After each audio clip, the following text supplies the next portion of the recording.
Hello दोस्तों, आप सबका स्वागत है एक बार फिर से एस्ट्रो गुरु चैनल पर। मैं आप सभी के लिए लेकर आया हूं टैरो विद कृष्ण में आज एक और सेशन। और आज का जो टॉपिक है वो है कि उनको आपसे कितना प्यार है, जिसके बारे में आप सोच रहे हैं, जो आपके दिल में है, जो आपके दिमाग में है, जो आपके जीवन में है, उस पर्सन को आपसे कितना प्यार है, जिसके बारे में आपकी थिंकिंग है।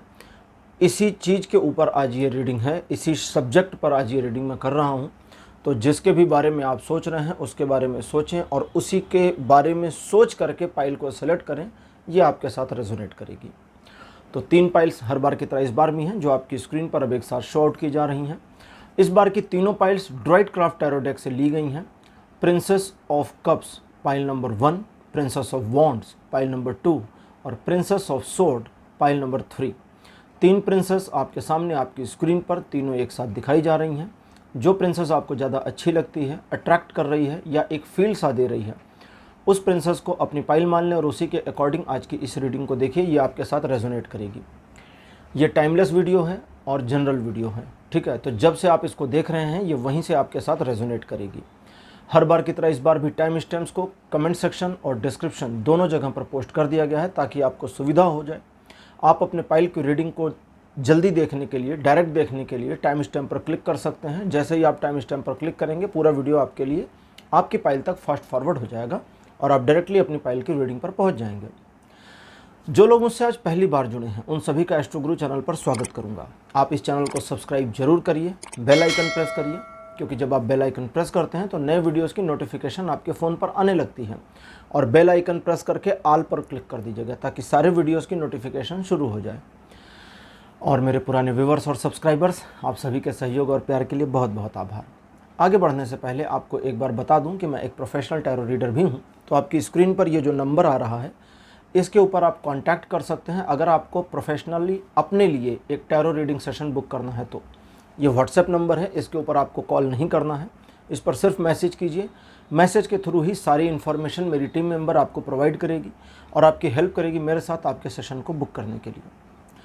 तो चलिए आज के वीडियो को शुरू करते हैं और आपकी पाइल में मिलते हैं।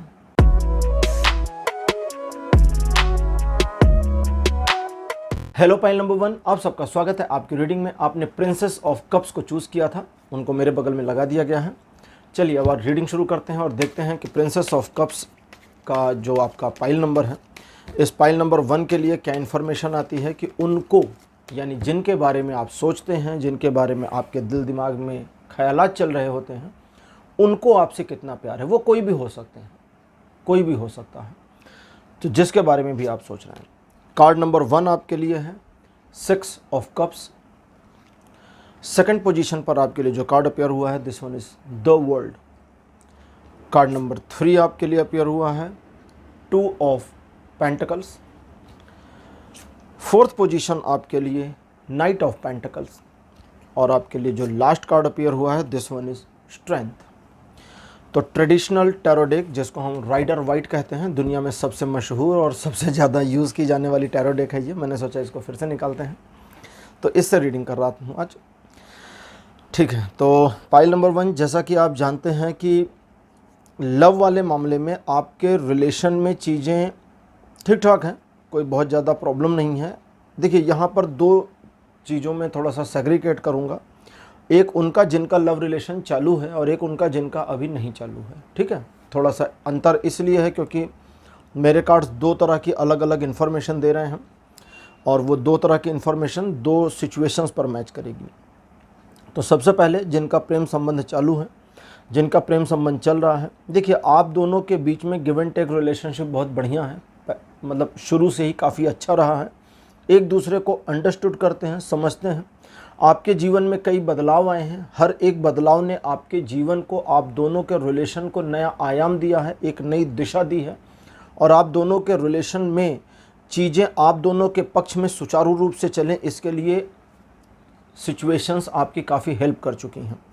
प्रेजेंट टाइम में आप दोनों एक दूसरे के साथ गहरे रिलेशन में हो सकते हैं, या आपके रिलेशन में चीज़ें दिल से गहरी हो सकती हैं। यहाँ पर कुछ लोगों के लिए सिचुएशन गहरी है, कुछ लोगों के लिए मामला दिल से गहरा है। लेकिन जब इस चीज़ पर जाते हैं कि क्या उनको आपसे प्यार है या वो आपसे कितना प्यार करते हैं या करती हैं, तो इस मामले में प्यार तो पक्का बना हुआ है, लेकिन इस प्यार वाले रिलेशन को कंटिन्यू करना उनके लिए कभी कभी मुश्किल हो जाता है, जिसमें सबसे इम्पॉर्टेंट चीज़ है आपको समझना आप क्या पसंद करते हैं, क्या नहीं पसंद करते हैं, आप किस तरह से अपनी फीलिंग्स को व्यक्त करते हैं और किस तरह से दूसरे की फीलिंग को समझते हैं। इस चीज़ को प्रिडिक्ट करना बड़ा मुश्किल हो जाता है। तो because you are an unpredictable person, तो इस वजह से उनको अपनी फीलिंग्स को आपसे एक्सप्रेस करने में थोड़ी परेशानी हो रही है। सिर्फ थोड़ी सी परेशानी ही नहीं हो रही है, इस रिलेशन में चीज़ों को अभी और बेहतरी की ओर ले जाने में भी परेशानी हो रही है। वे इस रिलेशन में उनके हिसाब से सब कुछ उन्होंने दे दिया है, लेकिन आपके हिसाब से आपकी साइड से उनके लिए ठंडापन है, एक कोल्डनेस बनी है। तो इस कोल्ड सिचुएशन को उन्हें लगता है आपको ही दूर करना चाहिए, और उन्हें ऐसा लगता है कि आप हर बार उनका इंतज़ार करते हैं, हर बार इस चीज़ की वेट करते हैं कि चीज़ें उसकी ओर से चलनी शुरू हों। कभी कभी आपको अपनी ओर से भी चीज़ों को शुरुआत कर देनी चाहिए, लेकिन आपका ये पैसिव नेचर उनको उतना रास नहीं आ रहा है। लेकिन उनको आपसे प्यार है या नहीं, इस मामले में चीज़ें बिल्कुल पॉजिटिव हैं कि उनको आपसे प्यार है, लेकिन इस प्यार में जो उनकी उम्मीदें हैं, जो उनकी एक्सपेक्टेशन है, उस पर आप खरे नहीं उतर रहे। अब उन लोगों की बात करें जिनके लव रिलेशन शुरू नहीं हुए हैं, उस वाले मामले में आपके पार्टनर, जो संभावित पार्टनर समझ लें या करंट पार्टनर समझ लें, यहाँ पर इस सिचुएशन में यहाँ मेरे पास ये इंट्यूशन भी आ रहा है कि वो वाले कपल भी इसी वाले मामले में इंक्लूड हो जाएंगे जिनके रिलेशनशिप थोड़ा पॉज मोमेंट में चले गए हैं, रुक गए हैं। उनको आपसे प्यार है, बना हुआ है, लेकिन उनकी ओर से अभी आपको पॉजिटिव रिस्पॉन्स नहीं मिल रहा। ये पॉजिटिव रिस्पॉन्स थोड़ा टला हुआ है, दो मामलों में टला हुआ है। सबसे पहला, उन्हें लगता है कि आपकी ओर से पॉजिटिविटी और बढ़े, फिर वे रिस्पॉन्स कर दें। दूसरा मामला है कि उनका ही क्रश कहीं और चल रहा है। ये वाला मोस्टली अनमैरिड कपल पर लागू होगा। यहाँ ये स्पेसिफिक आ रहा है कि ये उन लोगों पर है जो शादी नहीं किए हैं, ठीक है, शादीशुदा वाले मामलों में नहीं है। वो एक्स्ट्रा मैरिटल वाली चीज़ें अलग है, उस पर फिर कभी रीडिंग करूँगा। तो अनमैरिड कपल या अनमैरिड रिलेशनशिप में उनके, आपके पार्टनर की साइड से उनका क्रश दो लोगों पर है, एक आप पर है, एक किसी और पर है, लेकिन आप पर काफ़ी ज़्यादा है। इस चीज़ को आप जानें, जो आपके लिए काफ़ी फ़ायदेमंद है। तो उनके हिसाब से आपकी ओर से फीलिंग का अभी और आना बाकी है, और जब तक आपकी ओर से और ज़्यादा फीलिंग्स एक्सप्रेस नहीं हो जाती, और ज़्यादा उनको भरोसा नहीं हो जाता, तब तक उनकी ओर से गुड न्यूज़ या एक गुड मैसेज आपको नहीं मिलने वाला। इस पूरे मामले में आगे कुछ समय तक, मिनिमम 2 महीने, मैक्सिमम 8 महीने तक आपकी सिचुएशन थोड़ी स्ट्रगलिंग बनी रहेगी। लेकिन इस स्ट्रगलिंग सिचुएशन के बावजूद आप दोनों के बीच अट्रैक्शन, अफेक्शन काफ़ी अच्छे लेवल का बना हुआ है। अब थोड़ी सी मदद ले लेते हैं ओरेकल यौगिक पाथ की, जो कुछ फर्दर इन्फॉर्मेशन दे रहे हैं वो भी हम देख लेते हैं, ठीक है, कि क्या फर्दर इन्फॉर्मेशन आ रही है ओरेकल कार्ड्स की।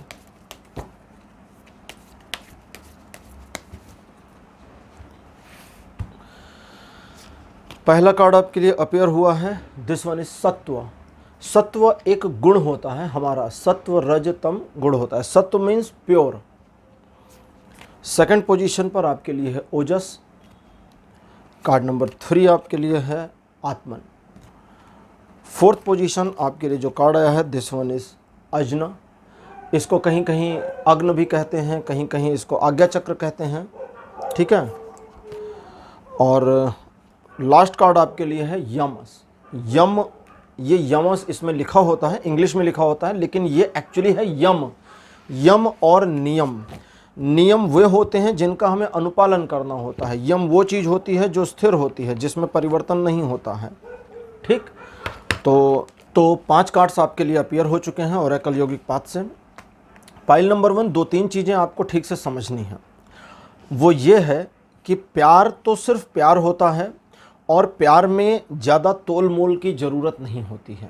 ये एक चीज़ है जो समझनी है, और वो भी आपको अपने वाले प्यार के लिए समझनी, उसके प्यार के लिए नहीं समझनी है, ठीक। तो आप अपने प्यार की गणना ना करें, अपने प्यार की तुलना ना करें, इस चीज़ का थोड़ा ध्यान आपको रखना होगा। आप अपने आप को अगर स्पिरिचुअलिटी में फील करते हैं, या एक ऐसी कंडीशन में आप फीलिंग ले जाते हैं अपनी, जहां आपका प्यार आपको लगता है कि मेरी साइड से सही है, सच्चा है, पक्का है, तो अपनी साइड की ही रिस्पॉन्सिबल आप हैं, आप दूसरे के साइड के प्यार की रिस्पॉन्सिबिलिटी नहीं ले सकते। You will not responsible, you can not responsible for other side of love, ठीक है। और that's why I am always saying that love is one sided because we are responsible for our side of love only. हम अपने ही side के प्यार के जिम्मेदार हैं ना, हम दूसरे के साइड से नहीं जिम्मेदारी ले सकते कि वो मुझे कितना प्यार करेगी, नहीं कह सकते। उसकी प्रॉब्लम है, करे ना करे, हमारी प्रॉब्लम नहीं। हमारी प्रॉब्लम क्या है, हम करते हैं या नहीं। अगर हम करते हैं तो करते हैं, बात खत्म। मुझे एक और वीडियो बनाना होगा प्यार क्या है इस चीज़ पर एक्सप्लेन करूंगा जल्दी ही मेरे दूसरे चैनल पर, जिसका लिंक डिस्क्रिप्शन में नीचे दिया है। आपके रिलेशनशिप में उनकी साइड से बरकरार, पक्का, पूरी तरह से कंप्लीटली प्यार बना हुआ है, लेकिन इस प्यार वाले मामले में, जैसा कि मैंने अभी सेग्रीगेट करके कपल मैरिड और अनमैरिड में बता दिया है, इस वाले मामले में उनकी साइड का जो प्यार है उसमें स्पिरिचुअल लेवल भी अपीयर हुआ है, लेकिन कहीं कहीं उन्हें लगता है कि आपकी ओर से थोड़ा और की ज़रूरत है। उनकी ओर से उनका समर्पण पूरा है, ये उनका मानना है, और उनकी ऑब्जर्वेशन के अकॉर्डिंग आपके समर्पण में थोड़ी सी कमी है। लेकिन आपकी ओर से जो भी चीज़ें चल रही हैं, आप कहेंगे मैं नेचुरल हूँ, आप कहेंगे मैं अपनी साइड से परफेक्ट हूँ, आप कहेंगे मेरी साइड से पूरा है, मेरी साइड से कुछ छिपाया, दबाया, हटाया नहीं गया है, तो दूसरी साइड में इस चीज़ के रिफ्लेक्शन का न होना आपकी समस्या है कि आप जो दिखा रहे हैं वो सामने जा नहीं रहा। आप कह रहे हैं डार्लिंग आई लव यू और उसको सुनाई नहीं दे रहा है। तो यहाँ या तो उसका कान खराब है, या आपके कहने के कम्युनिकेशन में थोड़ी प्रॉब्लम है। हो सकता है वाद्य यंत्र खराब हो, जैसे फ़ोन पर कह रहे हैं, तो हो सकता है आपका माइक खराब हो, उसका स्पीकर खराब हो, कुछ भी हो सकता है। दैट मीन्स कि आपको ये भी वेरीफाई करना है कि मेरी प्रेजेंटेशन सही जा रही कि नहीं जा रही। इस पूरे मामले में अपने पार्टनर को या अपने लव्ड वन को, जिसको आप प्यार करते हैं, उसकी अहमियत को अपनी नज़रों में और ऊपर उठाना, यहाँ ध्यान देने वाली बात है, किसी दूसरे की नज़रों में नहीं कहा जा रहा। जैसे हस्बैंड वाइफ हैं, मान लीजिए हस्बैंड है, अब वो चाहता है कि अपनी वाइफ की इमेज को थोड़ी और बढ़ाए, तो उसे किसी दूसरे की नज़र में उसकी इमेज उठाने की ज़रूरत नहीं है। फर्स्ट प्लेस पर ज़रूरत है, वो बाद की बात है, लेकिन प्रथम ज़रूरत क्या है, पहली ज़रूरत क्या है, अपनी नज़रों में उसकी इमेज को ऊपर उठा ले। सेम यही चीज़ वाइफ पर लागू होगी, सेम यही चीज़ लवर पर और मेल लवर फीमेल लवर पर भी लागू होगी। या रिलेशनशिप में जिस प्रकार से आप देखते हैं एक दूसरे को, आपके ऊपर लागू होगी कि आप उसकी इमेज को कितना अपनी नज़रों में ऊपर उठाते हैं। अगर ये आप करते हैं तो आप एक ऐसा जेम बनाते हैं। जेम का मतलब होता है माणिक। माणिक मतलब होते हैं ना वो पत्थर, बड़े कीमती से होते हैं, छोटे छोटे पत्थर लाखों में बिकते हैं। तो आप एक ऐसी सिचुएशन अपने लव रिलेशन में बना देते हैं जहां आपके प्यार, आप जिसको प्यार करते हैं उसे आपका प्यार कहेंगे, जहां आपके प्यार की वैल्यू बहुत ज़्यादा है। और जब आपके प्यार की वैल्यू ज़्यादा होगी तो आपसे ये रिफ्लेक्शन शुरू होगा, और जब आपसे ये रिफ्लेक्शन शुरू होगा तो ये उस तक पहुंच जाएगा और उसकी ओर से पॉजिटिविटी आपको मिल जाएगी ओवरऑल, कि उनको आपसे कितना प्यार है, या उनको आपसे प्यार है या नहीं। तो बिल्कुल उनको आपसे प्यार है। कितना प्यार है, में बहुत प्यार है। आपकी ओर से थोड़ी सी धूल जम गई है, थोड़ी सी बर्फ़ जम गई है, उसको थोड़ा हटाने की ज़रूरत है। अपनी साइड की चिंता करनी शुरू करिए कि मेरी ओर से क्या प्रॉब्लम चल रही है, और उसको देख करके क्लियर कर देंगे तो चीज़ें ठीक हो जाएंगी। चलते चलते अनमैरिड वाले मामले में बता दूं कि अगर आपका किसी पर क्रश है और अभी प्यार नहीं बना है, तो अभी आपके इस रिलेशनशिप के बनने में कुछ स्ट्रगल बाकी हैं, और उस स्ट्रगलिंग पीरियड को निकालना पड़ेगा, आपको उसमें काम करना पड़ेगा। ओके, पाइल नंबर 1 आपके लिए आज की रीडिंग को यहीं क्लोज करूँगा। आज की रीडिंग आपको कैसी लगी, अपने एक्सपीरियंस, अपने अनुभव कमेंट सेक्शन में ज़रूर लिखिए। इस वीडियो को लाइक करिए, शेयर करिए, और चैनल को सब्सक्राइब करना मत भूलिएगा। अगले वीडियो में आपसे फिर मिलूँगा। Bye bye.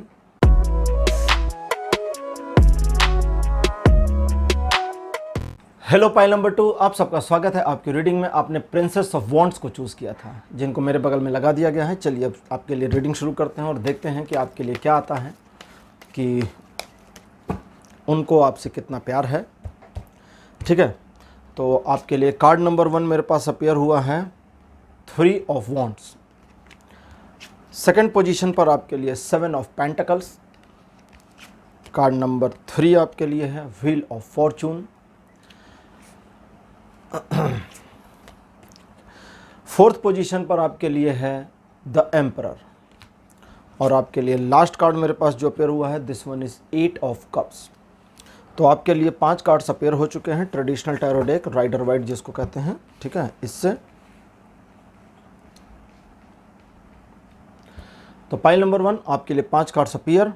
और आपके मामले में जो पहली इन्फॉर्मेशन मेरे पास आ रही है वो ये आ रही है कि आपके प्यार वाले मामले में चीज़ें कई मामलों में, कई अलग अलग पहलुओं में अब आपके पक्ष में नहीं रह गई हैं। आपकी साइड से इस रिलेशन में चीज़ें थोड़ी सी रूड वाली पोजीशन पर आकर के टिकी हुई हैं, जो आपके लिए और इस रिलेशन दोनों के लिए अच्छी बात नहीं है। उनकी साइड की बात करें तो उनकी साइड से इस प्यार में इन्वॉल्व होना एक फॉर्चुनेट थिंग है, एक भाग्य की बात है। वे इस रिलेशन में लव एंगल के साथ साथ स्पिरिचुअल एंगल भी खोज रही हैं या खोज रहे हैं, और उनको इसमें एक स्पिरिचुअलिटी फील भी हुई है। लेकिन आपके साथ के बिहेवियर ने या आपका एक तरह का इग्नोर करना, कभी कभी दबाव बनाना, कभी कभी अपने आप को एक सुपीरियर पोजीशन पर फील कर जाना, इस रिलेशन में चीज़ों को थोड़ा सा डिस्टर्ब कर देता है। उनकी साइड से जब आपकी साइड से थोड़ी सी डिस्टर्बेंस शुरू होती है तो उनकी साइड से आपको पता है डिस्टर्बेंस थोड़ी बढ़ जाती है। और ये जो मिसमैचिंग है ये इस रिलेशन को बहुत ज़्यादा तकलीफ़ पहुंचा देती है। इस रिलेशन में जितना ज़्यादा इन्वेस्ट करेंगे आप दोनों लोग, जितना इन्वेस्ट का मतलब इमोशनल इन्वेस्टमेंट, जितना ज़्यादा इमोशनल इन्वेस्टमेंट करते हैं, एक दूसरे पर ट्रस्ट करते हैं, एक दूसरे के प्रति इमोशनल अटैचमेंट की फीलिंग रखते हैं, एक दूसरे के प्रति अपने विचारों का, इमोशनल विचारों का आदान प्रदान करते हैं, उतना ज़्यादा ये रिलेशन गहराता जाएगा। पास्ट में इसका एग्जाम्पल है और पास्ट में इसका एक्सपीरियंस आपको हो चुका है। उस मामले में जहाँ चीज़ें आपको थोड़ी सी अपने से हटी हुई लगती थी, उस मामले में भी आपका एक्सपीरियंस रहा है, आपने देखा है कि चीज़ें या सिचुएशन आपके पक्ष में थी, बस आपके नज़रिए में थोड़ी सी कमी थी। और बिकॉज़ आपके नज़रिए में थोड़ी सी कमी कहें या अधिकता कह दें, कुछ भी कहें, उस चीज़ ने इस पूरे मामले को थोड़ा सा डिस्टर्ब किया था। बट बाद में चीज़ें बेहतर हो गई और वर्तमान में आपका जो रिलेशन है इसमें ऐसा कतई नहीं है कि उनको आपसे प्यार नहीं है या आपको उनसे प्यार नहीं है, लेकिन उनको आपसे कितना प्यार है वाले मामले में चीज़ें आपके फेवर में उतनी ज़्यादा अच्छी तरह नहीं आ रही हैं, क्योंकि आपकी ओर से एक ठंडा रिलेशनशिप उनको फील होने लगता है। और कई बार उनको ऐसा लगता है कि आपको सिर्फ ये रिलेशन अपने लिए चाहिए, जिसमें उनकी फीलिंग्स का कोई लेना देना नहीं है। वो वाले मामले जिसमें आप एक रिलेशन में अभी नहीं हैं, सिर्फ क्रश है, अनमैरिड हैं, उस वाले मामले में आपके उस पार्टनर का, जो अभी आपका पार्टनर नहीं है, आपकी पार्टनर अभी नहीं है, उसकी ओर से आपके लिए बहुत माइनर फीलिंग दिखती हैं। कोई बहुत बड़ी फीलिंग्स नहीं आ रही हैं, तो थोड़ी माइनर फीलिंग्स हैं।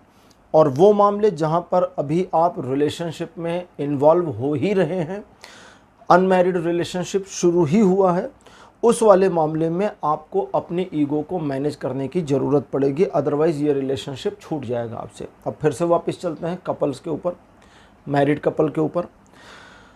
कपल रिलेशनशिप में चीज़ें और सिचुएशंस आप लोगों के फेवर में तो बनी हैं, लेकिन अगर इस पूरे मामले को आप दोनों एक दूसरे के प्रति समर्पण की भावना से मैनेज करते हैं तभी। अगर एक दूसरे का दोहन करने, एक दूसरे को यूज़ करने की टेंडेंसी होगी तब गड़बड़ हो जाएगी। उनकी साइड से आपको लेकर के थिंकिंग थोड़ी सी निगेटिव बनी है, उस निगेटिव थिंकिंग में सुधार नहीं हुआ तो निगेटिविटी बढ़ती चली जाएगी। अब ओवरऑल कपल्स के लिए बता रहा हूँ, मैरिड अनमैरिड सभी के लिए ये रिलेशनशिप बहुत अच्छा है। इस रिलेशनशिप में चीज़ें और बेहतर हो सकती हैं, आपको भी अपनी ओर से रेजिस्टेंस करने की ज़रूरत है थोड़ा। और रेजिस्टेंस कहाँ करना है? स्वयं से करना है। आपका स्वयं पर नियंत्रण थोड़ा बेहतर हो जाएगा इस रिलेशन के मामले में, तो चीज़ें उत्तरोत्तर और बेहतर होती चली जाएंगी, आपके फ़ायदे में आती चली जाएंगी। चलिए अब लेते हैं ओरेकल योगिक पाथ कार्ड्स और देखते हैं कि ओरेकल कार्ड आपके लिए क्या इन्फॉर्मेशन देते हैं कि आपके मतलब उसको आपसे कितना प्यार है। ठीक है, कार्ड नंबर 1 आपके लिए मेरे पास अपीयर हुआ है आज्ञा चक्र यानी अज्न, इसको कभी कभी लोग अग्न बोलते हैं। दूसरा कार्ड आपके लिए है वात। कार्ड नंबर 3 आपके लिए अपीयर हुआ है, this one is Durga. Fourth position पर आपके लिए जो कार्ड अपीयर हुआ है, this one is Muladhara. And last card for you is Sahasrara. देखिए, सहस्रार का कार्ड अंतिम में आना है तो अच्छा, जो बताता है कि इस रिलेशनशिप में चीज़ें अभी भी होपफुल कंडीशन में हैं, और ना सिर्फ होपफुल कंडीशन में है बल्कि बहुत बढ़िया कंडीशन में भी है। लेकिन मूलाधार का कार्ड आया है जो कहता है कि इस रिलेशनशिप की जड़ को अगर सही नहीं करेंगे तब गड़बड़ रहेगी। जड़ क्या है इस रिलेशनशिप की, ठीक है, इस रिलेशनशिप का, ये रिलेशनशिप की शुरुआत क्या है उसको सोचिए। आपके रिलेशनशिप में चीज़ें कहाँ से शुरू हुई, जिस मोमेंट से शुरू हुई। जैसे मान लीजिए आपकी शादी हो गई, अरेंज मैरिज। अब आप अपने कपल के बीच के रिलेशनशिप को लेकर थोड़ा चिंतित हैं, तो आपका रिलेशनशिप एक्चुअली शुरू हुआ उस डेट से जब इंगेजमेंट हुई थी या शादी हुई थी, दो में से एक चीज़, जो भी पहले हुआ। आजकल तो कभी कभी एक ही दिन में सब कुछ होता है। तो देखिए, जानना पहचानना तो बहुत कुछ होता है, अलग बात है, लेकिन जिस दिन आप बंधन में बंधे उस दिन से रिलेशनशिप की शुरुआत हुई, और उस दिन की आपकी अपनी मेंटेलिटी, आप और उनकी मेंटेलिटी, वो खुद में थोड़ा थोड़ा मैनेज कर लें, प्रेजेंट टाइम्स के साथ में थोड़ा सा सिंकिंग कर लें, तो आपके रिलेशनशिप में बहुत इंप्रूवमेंट आ जाएगी। ऐसे ही अनमैरिड रिलेशनशिप में आपका रिलेशनशिप कहाँ से शुरू हुआ, किसी दोस्त ने इंट्रोड्यूस कराया, किसी पार्टी में मिले, किस सर्कमस्टेंस, किस सिचुएशन में आप एक दूसरे को थोड़ा थोड़ा लाइक करना शुरू किए, करीब आए हल्का सा। वो मोमेंट जो है, उस मोमेंट में अपने आप को अगर रखेंगे तो ये है उस आधार को मजबूत करना जिस आधार के ऊपर ये रिलेशनशिप खड़ा है, ये रिलेशनशिप टिका है। नहीं तो इस रिलेशनशिप को समस्या तो होगी। उनकी साइड से आपके लिए ओरेकल कार्ड्स में भी पॉजिटिविटी तो दिखती है, लेकिन इस पॉजिटिविटी में वे अपने आप को साधना चाहती हैं या चाहते हैं। अब ये क्या है वो बता दूं कि अपने आप को साधने का मतलब कि उनका पूरा फोकस अपनी एक्टिविटीज़ पर है, अपने परफॉर्मेंस पर है, और अपनी ओर से क्या एक्सप्रेस किया जा रहा है इस पर है। आपकी ओर की चीज़ों को वे ऑब्जर्वेशन वाले मोड में रखे हुए हैं, और उनका जो ऑब्जर्वेशन आपके लिए है वो आपके फेवर में हो, इस चीज़ की जिम्मेदारी आपकी बनती है। तो इस चीज़ पर आपको काम करने की ज़रूरत है। किसी भी प्रकार का अहंकार आपके रिलेशनशिप में जहर का काम करेगा, इसको जानते रहिए। किसी थर्ड पर्सन को अपने अंतरंग रिलेशनशिप के बारे में जानकारी देना भी आपके लिए बहुत मुश्किल हो जाएगी, बड़ी प्रॉब्लम हो जाएंगी। इन चीज़ों का ध्यान रखिए। आपके पार्टनर की कुछ ऐसी हरकतें, कुछ ऐसी आदतें जो आपको नापसंद हैं, और बहुत कुछ है जो आपको पसंद है। तो जैसे कई बार साइकोलॉजिस्ट भी कहते हैं ना कि उसकी पसंद और नापसंद, यानी वो उसकी अच्छाई और बुराई दोनों को क्लब करके उसे स्वीकार कर लो। तो ये एक फील है कि वो अच्छा है या बुरा, मेरे लिए एक्सेप्टेबल है। लेकिन यहाँ इस चीज़ को ध्यान रखना है, देवी दुर्गा का कार्ड है जो कहते हैं कि इस चीज़ का ध्यान रखना है कि मामला अनैतिकता से जुड़ा तो नहीं है। वो सही है या नहीं सही है, इस चीज़ की परवाह नहीं करनी, बहुत बढ़िया है, मत करिए परवाह। लेकिन वो पर्सन नैतिकता से जुड़ा है या अनैतिकता से, इसकी परवाह करनी चाहिए, और इसकी अगर आप परवाह कर लेते हैं तो फिर चीज़ें ठीक हो जाएंगी। ओवरऑल हमारा आज का जो टॉपिक है कि उनको आपसे कितना प्यार है, तो उनको आपसे प्यार तो बहुत है, लेकिन इस प्यार में आगे इम्प्रूवमेंट को और लाना काम आपका है। ऐसा कतई नहीं है कि उनको आपसे कम प्यार है, नहीं, जितना आपको है उससे ज़्यादा ही हो सकता है। लेकिन कभी कभी अधिकता बड़ी नुकसानदेह होती है। सर्दी के मौसम में लगता है सूरज की रोशनी अच्छी है, गर्मी के मौसम में लगता है सूरज की रोशनी अच्छी नहीं है। ये हमारे माइंडसेट पर डिपेंड करता है, मौसम के हिसाब से। तो ऐसे ही हमारे लाइफ स्पैन में भी चीज़ें हमारे दिमाग के हिसाब से डिपेंड करती हैं कि हमारी अपनी ऑब्जर्वेशन क्या है, और उनकी आपके लिए जो ऑब्जर्वेशन चलने लगती है उस ऑब्जर्वेशन पर खरा उतरना आपको है। तो ये रिलेशनशिप बहुत अच्छा चलेगा और आगे तक बढ़ता चला जाएगा। और अगर आप उनकी ऑब्जर्वेशन के ऊपर खरे नहीं उतरते हैं तो एक तरह से आप अपने रिलेशनशिप में डैमेज की कंडीशंस को खुद ला रहे हैं। उससे बचने की ज़रूरत है, उसे बिल्कुल हटा देने की ज़रूरत है। अब सबसे लास्ट में उस चीज़ की बात कर लेते हैं, जब आप एक साथ रहते हैं और मोमेंट बड़े एंजॉयफुल होते हैं, उन एंजॉयफुल और जॉयफुल मोमेंट्स को आपको आत्मसात करना है, चिंतन करना है, और फील करना है कि ये मोमेंट जो अभी बना है ये लंबा चल जाए। उस मोमेंट के साथ अटैच हो जाइए। एक एग्जांपल देकर समझा दूंगा। मान लीजिए कि कोई जगह है जहां आप घूमने जाना चाहते हैं, बहुत शिद्दत से, बहुत समय से आपकी प्रतीक्षा रही है, बहुत समय से आपकी थिंकिंग चली है और सडनली घूमने का मौका मिल गया। तो सोचिएगा कि वहाँ जाकर क्या आप एक सीरियस पर्सन की तरह बिहेव करेंगे या छोटे बच्चे बन जाएंगे जिसको तो सब कुछ मिल गया, अरे गजब खजाना मिल गया।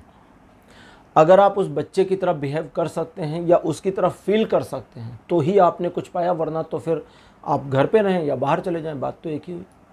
जैसे अभी किसी ने मुझे दिखाया था, एक पोस्ट थी उसके ऊपर कि एक पर्सन दुनिया के अलग अलग देशों में घूमा और हर देश में घूमकर उसने अपने होटल की फ़ोटो डाली।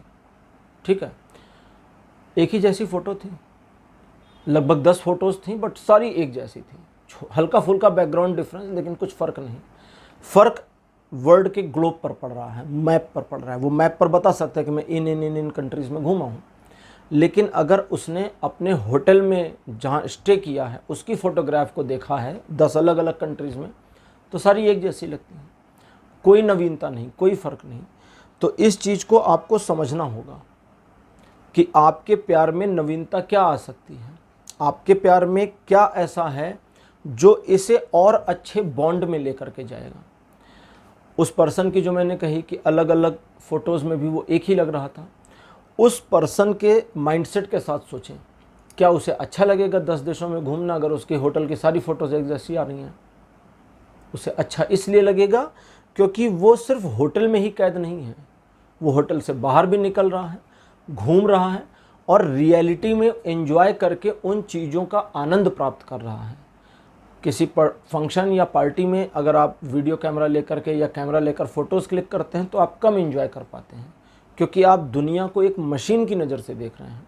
इसे ह्यूमनॉइड आइज़ से देखना है, मतलब इंसान के आँखों से देखना है। जितना ज़्यादा आप अपनी आँखों का इस्तेमाल करेंगे, जितना ज़्यादा अपने फीलिंग का इस्तेमाल करेंगे, रिलेशनशिप में और गहराई आएगी।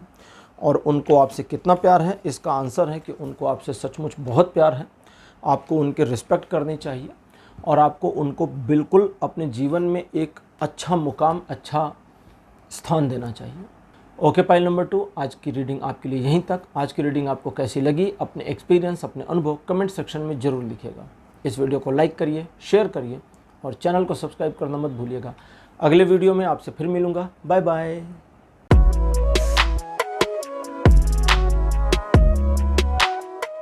हेलो पाइल नंबर 3, आप सबका स्वागत है आपकी रीडिंग में। आपने प्रिंसेस ऑफ द स्वॉर्ड्स को चूज़ किया था, जिसको मेरे बगल में लगा दिया गया है। आइए चलिए रीडिंग आपके लिए शुरू करते हैं और देखते हैं कि उनको आपसे कितना प्यार है।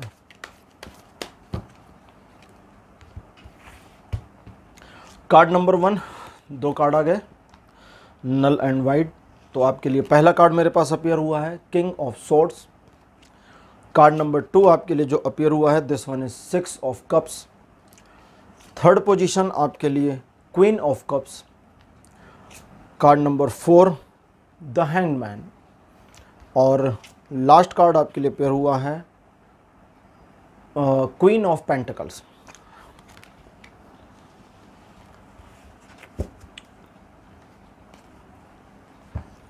तो पाइल नंबर 3, जैसा कि आप जानते हैं कि आपके रिलेशन में चीज़ें उतनी बढ़िया नहीं चल रही हैं, चीज़ें थोड़ी पॉज मोमेंट में होंगी। और इस पॉज मोमेंट की जो वजह है वो आपका पैशनेट नेचर भी है, आक्रामक स्वभाव भी है, और उनकी ओर से बहुत ज़्यादा पैसिवनेस है। आपकी एक्टिवनेस, उनकी पैसिवनेस इस पूरे मामले को पॉज कर देती है। ठीक है, होना तो चाहिए था एक्टिव पैसिव मिल करके चीज़ें चलनी शुरू हो जाए। एक लाइन में अगर इस रीडिंग का आंसर दूं कि उनको आपसे कितना प्यार है, तो इसका आंसर जो आ रहा है वो है बहुत। प्यार तो बहुत है, लेकिन इस प्यार को वो व्यक्त कैसे करें उसको ये समझ में नहीं आ रहा। उनके लिए इस चीज़ को आगे रिफ्लेक्ट करना बड़ा मुश्किल जान पड़ता है, बड़ा मुश्किल लग रहा है। और इस सारी चीज़ों में मुश्किल आपने बना दी है, क्योंकि एक तो आपने उनको हल्के में लिया, ग्रांटेड ले लिया। ग्रांटेड मतलब होता है कि उनको वैल्यू ना देना। दूसरे, आपको लगा कि जब चीज़ें गिव एंड टेक में होनी चाहिए, शेयरिंग और केयरिंग होनी चाहिए, तो मोस्टली उनकी साइड से शेयरिंग केयरिंग होनी चाहिए, आपको कोई ज़रूरत नहीं है। तो ये चीज़ें इस रिलेशन में डिस्टर्बेंस करने को काफ़ी हैं, और बिकॉज इस रिलेशन में इस तरह की छोटी डिस्टर्बेंस हो गई हैं जिसने बड़े कॉज को, बड़े कारण को उत्पन्न कर दिया है, इसलिए चीज़ें आपके लिए फेवर में नहीं आ रही हैं। उनको प्यार आपसे कितना है, बहुत ज़्यादा है, लेकिन इस बहुत ज़्यादा प्यार के बावजूद उनकी फीलिंग्स का आप तक स्प्रेड ना होना आपके रिलेशन के लिए अच्छा संकेत नहीं है। आपके रिलेशन में जब तक चीज़ें बेहतरी की ओर ना मुड़ जाएं, जब तक उन्हें एक इनसिक्योरिटी फील होना बंद ना हो जाए, तब तक चीज़ें अच्छी नहीं हो पाएंगी। वो चीज़ें जो आपके रिलेशन में आपको लगता है, जैसे उस दौर की बात कर लें, थोड़ा पीछे चले जाएं, जब आपको लगता था कि चीज़ें बहुत अच्छी थी, ये इसलिए अच्छी थी क्योंकि उन्होंने अपनी ओपिनियन को बिल्कुल पॉज कर दिया था, अपनी साइड से न्यूट्रल हो गया या हो गई। जब उनकी साइड से चीज़ें न्यूट्रल चलने लगी तो आपकी साइड से ही एक्ट चल रही थी, यानी कि एक्ट अपॉन में चल रही थी, सुचारू रूप से कार्यरत थी, और हर चीज़ चूँकि आपके अकॉर्डिंग मुड़ रही थी, तो उनका वाला पक्ष मिसिंग था। ऐसा नहीं है कि बहुत बढ़िया मोमेंट था, उनका पक्ष उसमें भी मिसिंग था। खैर, अब ओरेकल योगिक कार्ड्स लेते हैं, ओरेकल योगिक पाथ कार्ड्स, और देखते हैं कि इनसे आपके लिए क्या इन्फॉर्मेशन आती है। चलिए देखते हैं क्या इन्फॉर्मेशन आपके लिए आती है ओरेकल योगिक पाथ से।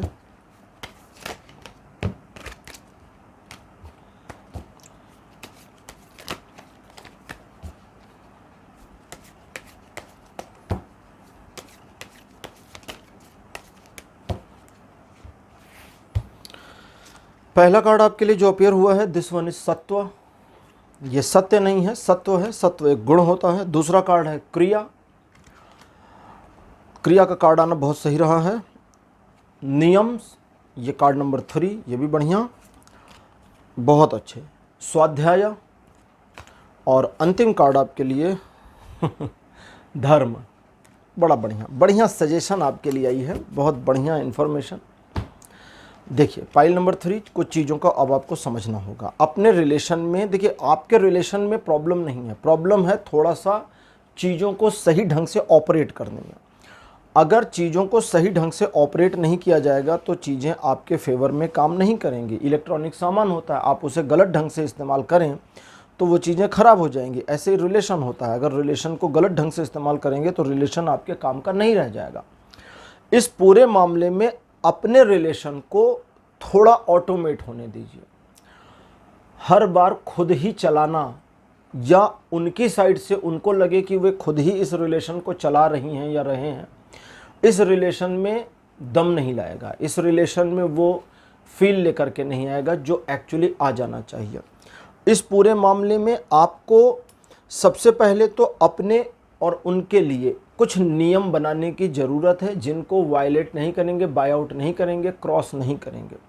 कुछ क्राइटेरियाज बना लीजिए और उन क्राइटेरियाज की एक्चुअली रिस्पेक्ट करिए। इस रिलेशन में चीज़ें थोड़ी पॉज मैंने कही हैं, कपल हो मैरिड या अनमैरिड, दोनों के ही मामले में है। क्रश वाले मामले में भी सब कुछ रुका हुआ चल रहा होगा, इसलिए मैंने सेग्रीकेशन नहीं की, क्योंकि यहाँ सेग्रीकेशन आई नहीं, अलग अलग आ नहीं रहा है, तो एक ही चीज़ चल रही है। तो पाइल नंबर 3, ये जो रुकावट है या ये जो पॉज का मोमेंट है इस समय आपको अपने ऊपर काम करने की ज़रूरत है। ये एक तरह से समझिए ईश्वर ने आपको समय दिया है कि आप अपने आप पर थोड़ा फोकस करें, खुद को ब्रशअप करें और खुद को क्लीन करें, बेहतर करें। जैसे होता है ना, सोने का गहना समय के साथ साथ धूल लग जाती है तो उतनी चमक नहीं रह जाती, लेकिन उसे वापस सुनार के पास ले जाइए तो वे उसे साफ़ कर देते हैं, फिर नए जैसा चमकने लगता है। धूल हट गई, फिर एक उसमें कांति आ गई, मीन्स उसमें ब्राइटनेस आ गई, चमक आ गई, शाइन आ गई। तो वही आपको करना है। और इस रिलेशन के मामले में देखिए, ये तो मैं बता ही चुका हूं कि उनको आपसे प्यार बहुत है लेकिन इस रिलेशन के मामले में आपको अपनी साइड से वो करना चाहिए जो एक्चुअली आपका काम है, वो मत करिए जो आपका काम नहीं है। जैसे अगर मान लेते हैं हस्बैंड वाइफ हैं और आप वाइफ हैं, तो आपका काम है कि अपने फैमिली की केयर करना। हस्बैंड का कुछ और काम हो सकता है, आजकल तो सारे अर्निंग करते हैं, इसलिए मैं स्पेसिफिकली अर्निंग वाले मामले पर नहीं बोल रहा, लेकिन फिर भी हस्बैंड वाइफ के काम थोड़े थोड़े बटे होते हैं हर घर में, कितने ही भी आधुनिक हो जाएं वो बटे होते हैं। तो जो काम हस्बैंड के हिस्से के हैं उनको खुद करने की कोशिश बंद कर दीजिए। और जो आपका काम है उसे हस्बैंड से कराने की कोशिश, या आपका जो काम है उसे अपनी वाइफ से करवाने की कोशिश। जैसे किसी मामले में हो सकता है कि आप ये चाहें कि आपकी वाइफ एक्स चीज़ में अपने आप को इन्वॉल्व करके सारा आउटकम निकाल रहा है, जबकि आप उस एक्स चीज़ में जाना नहीं चाहते, जबकि जाना आपको ही चाहिए। देखिए, मैं किसी स्पेसिफिक जेनर पर नहीं जा रहा हूँ ताकि कन्फ्यूज़न ना हो लोगों को।